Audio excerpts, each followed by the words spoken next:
Buonasera da Sicilia 24, le principali notizie. A San Vito Lo Capo, in provincia di Trapani, un undicenne tenta di accoltellare il professore e riprendere l'aggressione col cellulare. Il gesto forse legato a un brutto voto. Caccia al tesoro di Messina Denaro. Giacomo Tamburello, considerato il suo socio in affari, ha risposto al GIP. Caltanissetta, rifiuti interrati illegalmente per evitare controlli. La direzione distrettuale antimafia ha scoperchiato le irregolarità nella gestione della discarica Timpazzo, 52 indagati. A Catania si torna a sparare. In via Palermo esplosi 4 colpi di arma da fuoco. Sul posto sono intervenuti i carabinieri allertati dai residenti. Intensificati i controlli della polizia nei quartieri San Berillo e San Cristoforo. A Catania via i lavori per il piano da 50 milioni per rilanciare la zona industriale. Da metà giugno si aprono i primi cantieri per strade, sicurezza e decoro urbano. Alla scoperta degli orti della Susanna, un grande polmone verde al centro di Catania che racchiude di sciara, natura e memoria. Il sito deve essere protetto, come chiede un comitato di cittadini. C'è un fenomeno social con la nuova influencer del quartiere di Catania, Chantal, caricatura perfetta della società su TikTok. In realtà è un esperimento di satira digitale realizzata da un creator siciliano con l'intelligenza artificiale. Calcio in casa Catania dopo l'eliminazione dai play-off, sono giornate di riflessione. Il patron Pelligre è rimasto in città per gettare le basi della nuova stagione.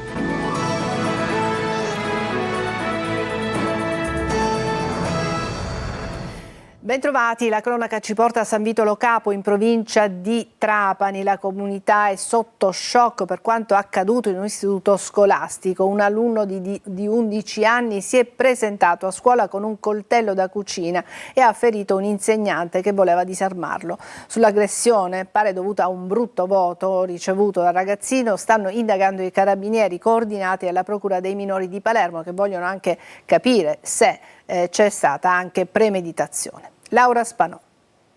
Ancora una volta minori protagonisti di episodi violenti. Accade a San Vito Lo Capo, protagonista un alunno dell'Istituto Comprensivo Lombardo Radice Fermi, situato nella cittadina trapanese. Il ragazzino pare si sia presentato in classe durante l'orario delle lezioni con un coltello da cucina con la punta arrotondata. Il professore di tecnologia presente in aula l'ha fermato e nel disarmarlo si è tagliato il palmo della mano. Il ragazzino, a viso scoperto, aveva in mano anche un cellulare, poi sequestrato dagli investigatori, subito allertati dagli altri docenti. Sul caso indagano i carabinieri della stazione di San Vito Lo Capo e della compagnia di Alcamo. Gli accertamenti sono coordinati dalla Procura per i minorenni di Palermo, che sta ricostruendo l'esatta dinamica dei fatti e verificando anche l'eventuale premeditazione del gesto che potrebbe essere legato a un brutto voto. L'episodio ha provocato forte shock nella comunità scolastica e nel territorio di San Vito Lo Capo.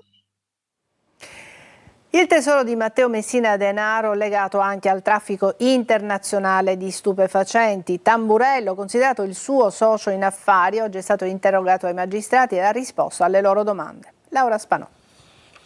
Ha risposto alle domande del GIP di Palermo Antonella Consiglio, dove si è svolto l'interrogatorio di garanzia, e il narcotrafficante Giacomo Tamburello, ex commerciante di abbigliamento di Campobello di Mazzara, arrestato dalla Guardia di Finanza di Palermo con l'accusa di reimpiego di capitali illeciti. Per i magistrati della DDA di Palermo sarebbe stato socio di Matteo Messina Denaro e della sua famiglia fin dagli anni '80 nel business della droga, riuscendo ad accumulare un patrimonio immenso. Dalle indagini dei finanzieri è emerso che Tamburello destinava al suo socio in affari Matteo Messina Denaro il 10%.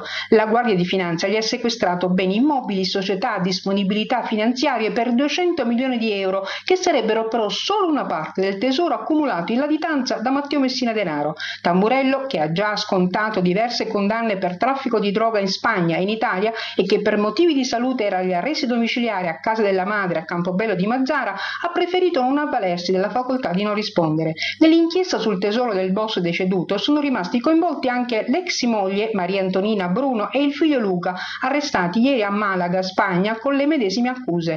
Nei prossimi giorni il giudice iberico dovrà convalidarne l'arresto, mentre per l'interrogatorio di garanzia di madre e figlio si dovrà attendere l'estradizione in Italia. Rifiuti interrati illegalmente per evitare controlli, pesature e tracciabilità è il cuore dell'inchiesta della Direzione Distrettuale Antimafia di Caltanissetta sulla gestione della discarica di Timpazzo nel Gelese, un'indagine che coinvolge 52 indagati. GR Italia. Secondo gli investigatori accadeva soprattutto durante fine settimana e nei giorni festivi, quando nella discarica c'era meno personale in servizio e i controlli erano più ridotti. I rifiuti venivano scaricati e poi seppelliti direttamente dentro fosse create nella collinetta di Timpazzo, bypassando così i passaggi previsti dalla legge. Un sistema che avrebbe consentito di evitare pesatura, registrazioni e tracciamento dei conferimenti, garantendo un vantaggio economico alla società Impianti SRR, che gestisce la discarica comprensoriale di Timpazzo e il servizio integrato dei rifiuti in diversi comuni del Nisseno. A documentare tutto sarebbero state le telecamere installate dai carabinieri del reparto territoriale di Gela e del nucleo operativo ecologico. Le immagini, insieme alle intercettazioni e gli accertamenti investigativi, sono confluiti in un'informativa di centinaia di pagine coordinata dalla direzione distrettuale antimafia di Caltanissetta. L'accusa contestata è quella di traffico illecito di rifiuti. Secondo la procura, gli operai e i capicantieri avrebbero eseguito materialmente gli interramenti seguendo indicazioni precise arrivate dai vertici della società e dai responsabili della gestione della discarica. Al centro dell'inchiesta c'è l'ingegnere Giovanna Picone, amministratore unico della Impianti SRR, per la quale la DDA ha chiesto una misura cautelare. Coinvolti anche Giuseppe Bellavia e Salvatore Parlatore, tecnici della società, oltre ai responsabili d'area Angelo Collodoro e Salvatore Falduzza. In totale sono 52 gli indagati. La vicenda ha avuto anche conseguenze istituzionali. La Picone infatti era consulente del presidente della regione Renato Schifani per la gestione del sistema rifiuti in Sicilia e dopo la notizia dell'indagine ha deciso di sospendersi dall'incarico. L'ingegnere si è comunque dichiarata serena e pronta a chiarire la propria posizione davanti al GIP, che nei prossimi giorni dovrà decidere sulle richieste di misure cautelari. Maggiori controlli, più presidi, più telecamere. Sugli episodi criminosi a Palermo la linea della prefettura è quella di continuare ad aumentare i controlli nelle zone calde, da Sferacavallo a via La Lumia. Nessuna chiusura anticipata però dei locali. Marco Gullà.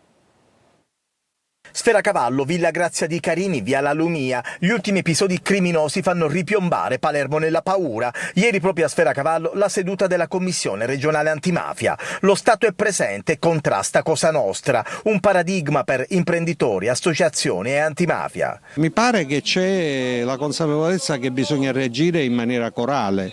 Non possiamo lasciare soli coloro che subiscono un'intimidazione.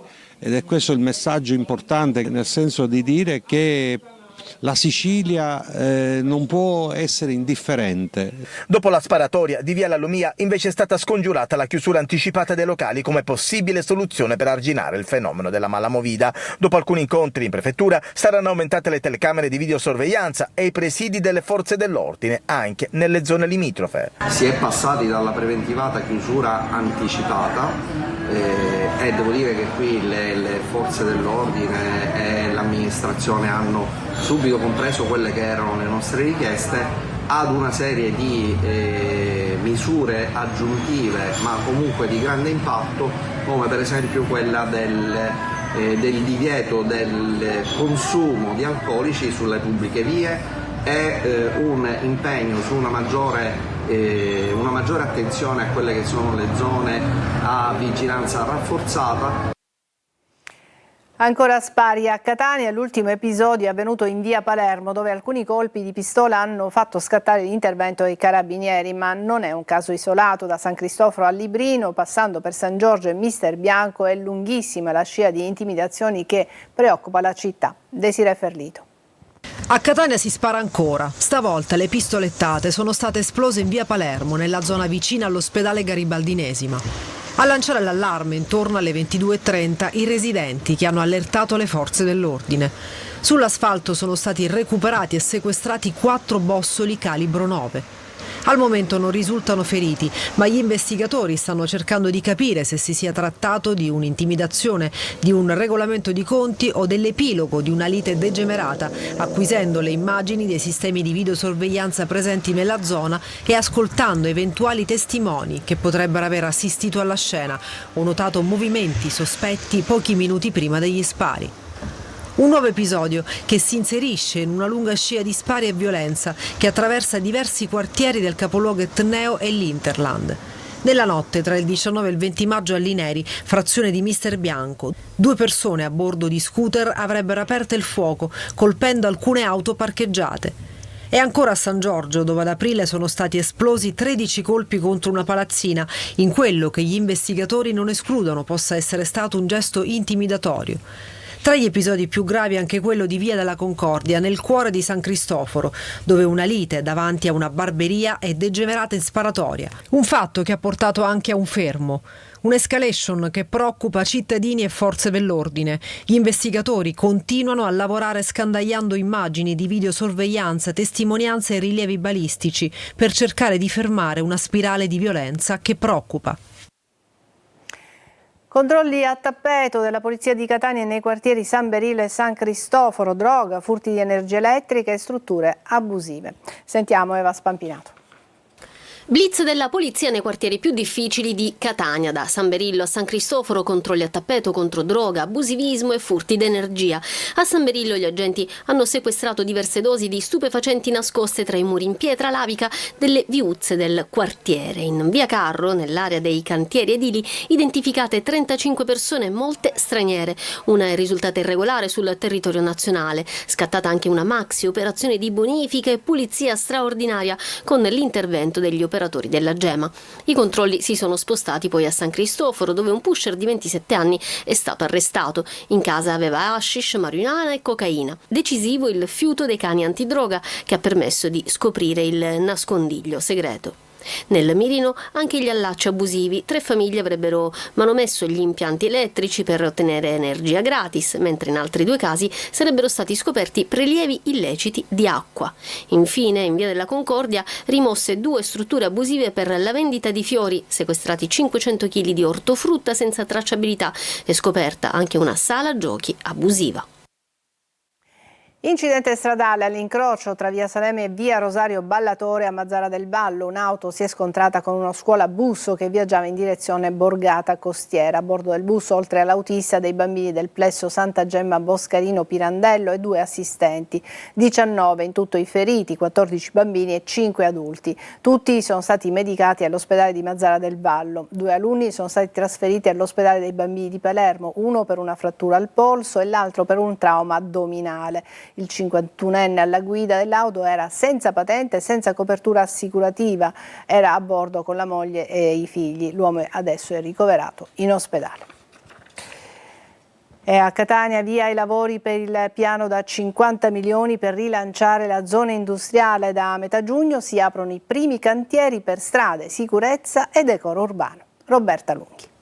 Abbiamo una zona industriale che da un lato è una potenza di fuoco, dall'altro per la condizione che presentano le infrastrutture che dipendono dal comune è veramente un campo di battaglia. Da campo di battaglia a fiore all'occhiello. Sta per compiersi il passo strategico per il rilancio e la valorizzazione della zona industriale di Catania con il via ai cantieri per il rifacimento delle infrastrutture viarie e gli interventi ambientali che miglioreranno sicurezza, funzionalità e decoro dell'area. Tutto grazie al finanziamento di 50 milioni di euro erogato dalla Regione Siciliana tramite il Fondo per lo Sviluppo e Coesione. Per il presidente Renato Schifani, che ha voluto essere presente oggi a Catania, si tratta del mantenimento di un impegno preso. Stiamo mantenendo l'impegno nei confronti non solo della città ma anche del mondo produttivo di questa città, che è un polo industriale di grandissima eccellenza, e quindi sono momenti positivi che ho voluto condividere con il sindaco e col mondo confindustriale. Il piano prevede il rifacimento della rete viaria comunale, della segnaletica orizzontale e verticale, la posa di guardrail e dissuasori, il ripristino dei marciapiedi esistenti e dei canali di scolo, lo scerbamento e la nuova sistemazione delle aree a verde per il miglioramento del decoro urbano. Articolato il cronoprogramma. Si tratta di 5 lotti, 3 dei quali possono partire immediatamente, già diremo quali strade saranno interessate dai lavori che partiranno a metà giugno e c'è già la predefinizione dei tempi per quanto riguarda tutte quante le strade. Il Comune di Catania è impegnato nel coordinamento, realizzazione e monitoraggio per garantire il successo dell'intervento, che per il presidente Schifani sarà un elemento che andrà a completare il puzzle, così ha detto, di una Catania che cresce. Alla scoperta degli orti urbani della Susanna, un grande polmone verde al centro di Catania che racchiude sciara, natura e memoria, che deve essere protetto, come chiede un comitato di cittadini. Lorena Dolci.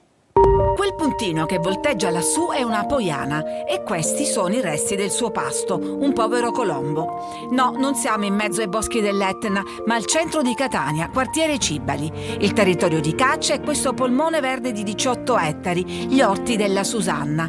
Qui, sin dalla fine dell'Ottocento, si coltivavano gli ortaggi grazie ad un sistema che distribuiva l'acqua di una falda sotterranea. Veniva l'acqua convogliata e raccolta nelle gebbie, che sono questi grandi contenitori rotondi, e poi veniva lasciata cadere proprio per gravità dentro le saie. Parte di questi orti era a terrazza, delimitata da questi muretti a secco, un'arte antica dichiarata patrimonio dell'umanità. Un ecosistema ricchissimo dal punto di vista naturalistico ma anche geologico. Una finestra stratigrafica che mette a contatto le lave più recenti, che sono quelle del 1669, con la base dell'Etna argillosa che affiora nel centro dell'area. E di questa colata lavica, di questa sciara, a Catania sono rimasti solo pezzettini isolati, e questa è una tra le zone più importanti perché sopra negli ultimi 300 anni c'è cresciuto un bosco in maniera totalmente naturale. Come la timpa di Leucatia, anche gli orti della Susanna sono andati a fuoco. Guardate, qui tutte le sterpaglie sono annerite, c'è stato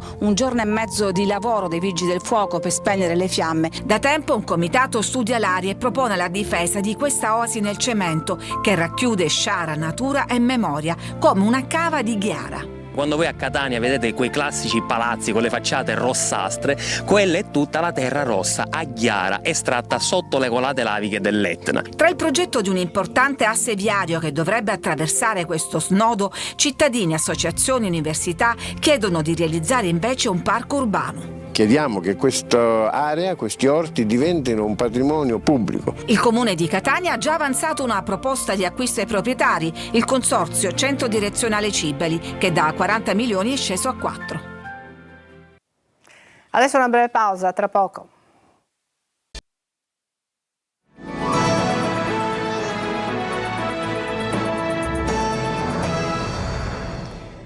A Catania ha revocato il divieto di balneazione alla foce del torrente Forcile. Il sindaco di Catania, Enrico Trantino, ha firmato oggi l'ordinanza che revoca integralmente il precedente provvedimento, ripristinando ufficialmente le condizioni di balneabilità nel tratto di mare interessato allo sbocco del torrente Forcile. La decisione fa seguito all'esito favorevole delle analisi microbiologiche effettuate dal Dipartimento di Prevenzione dell'azienda sanitaria provinciale di Catania. Il campione prelevato ieri, il 28 maggio, ha infatti evidenziato valori di enterococchi intestinali perfettamente rientranti nei limiti di legge. C'è un fenomeno social che sta facendo divertire e discutere al tempo stesso. È la nuova influencer di quartiere, Chantal, si chiama così, caricatura perfetta della società catanese su TikTok. In realtà è un esperimento di satira digitale realizzata da un creator siciliano con l'intelligenza artificiale. Eva Spampinato. Mancava la mammuriana fatta con l'intelligenza artificiale, mancava il disagio in IA. Lei è Chantal, tiktoker trash, influencer di quartiere, regina dei drammi familiari. Catanese doc, come il suo linguaggio. Il verbo fando è corretto, ok? È il nuovo fenomeno social del momento e le storie della sua colorata famiglia appassionano il web. A mio marito Kevin non ci piace il nome della nipotina in arrivo, la figlia di Sharon, mia nipotina Suellen Swarovski, che ci voglio mettere questo bellissimo nome. Ma è tutto frutto della fantasia di un giovane content creator siciliano e della magia dell'intelligenza artificiale. E per intervistare Chantal non potevamo che raggiungerla all'interno della sua casa, occupata abusivamente, ovviamente. Lusso ostentato, divani dorati, arredamento in perfetto stile reggia neomelodica. Chantal è chiaramente una parodia, una caricatura estrema della provincia siciliana e della realtà veicolata da social come TikTok. Chantal è la caricatura di certi personaggi sui social che ostentano lusso pacchiano. Alcuni addirittura amano postare gli arresti dei propri cari e, come dicono loro, ingiustamente carcerate, come se fosse qualcosa di cui vantarsi. Il suo creator preferisce rimanere anonimo e rispondere con la voce della giovane nonna con l'outfit da fiction criminale, sperimentando anche le reazioni del pubblico che spesso non capisce che Chantal è finta. A gioia mia c'è gente che crede che la terra è piatta Chantal lei minimo. A volte poi la realtà supera la fantasia. Io invento una scena assurda e dopo 2 ore apro TikTok e ne vedo una vera ancora più assurda, va. Nata a giudicare per cui in gravidanza in piccola età. Magari io a diventare mamma quasi a 15 anni. Gioia mia, direi che l'hai fatto anche tardi. Uno specchio dolce, amaro e mammuriano della società siciliana su TikTok. Adesso una breve pausa, tra poco.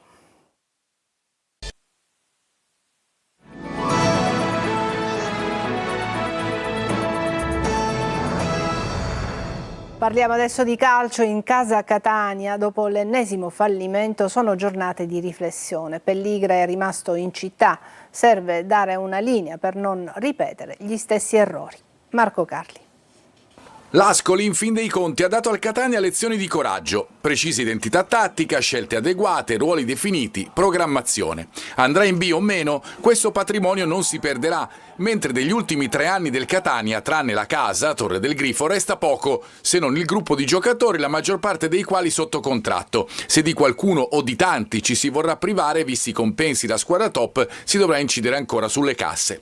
Sembrava la stagione giusta, poi dalla sconfitta col Sorrento è saltato tutto. Il tardivo cambio in panchina, e se la dirigenza parlasse potrebbe spiegare chi ha deciso di andare avanti. L'impossibilità dunque di arrivare all'allenatore che si voleva, Caserta, la scelta sbagliata di Viali, il ritorno a Toscano che, vicissitudine contrattuale a parte, sapeva di essere comunque al capolinea. Il frutto? Un girone di ritorno orribile, con 28 punti contro i 42 dell'andata. I gol subiti che aumentano, la solita scarsa verve davanti. Si può discutere delle 2 punte, dell'assenza di un piano B a livello tattico, ma adesso le riflessioni devono essere altre. I dirigenti, se le cose non funzionano si deve partire da lì e decidere chi può essere funzionale e come, rispettando il proprio ruolo, senza ingerenze in altri campi. Troppo spesso si è verificato. Il direttore sportivo, al di là dei nomi, Stefanelli è stato contattato, varrà, non è la prima volta che viene a Catania, è necessaria chiarezza e margine di manovra. Si deciderà prima della partenza di Pelligra prevista per inizio giugno. Poi verrà l'allenatore, la squadra e si spera una direzione. Se dopo il ritorno fra i professionisti si fosse deciso di seguire una linea anche di attesa ma programmatica e fosse stata dichiarata chiaramente, adesso forse non ci si ritroverebbe a pensare di aver buttato 3 anni. Ci fermiamo qui, è tutto per questa edizione di Sicilia 24. Grazie per averci seguito, buona serata.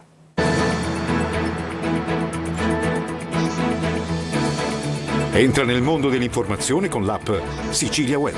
Resta sempre aggiornato con le news e le live in diretta.